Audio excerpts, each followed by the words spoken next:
guys, today I'm gonna teach you how to make an Oreo Blizzard at home safe with Dairy Queen. Scoops of ice cream. Crush them for a couple seconds.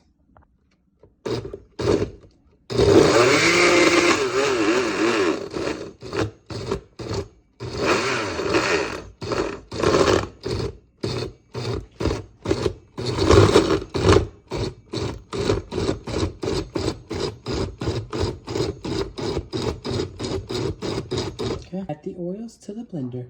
Repeat the process.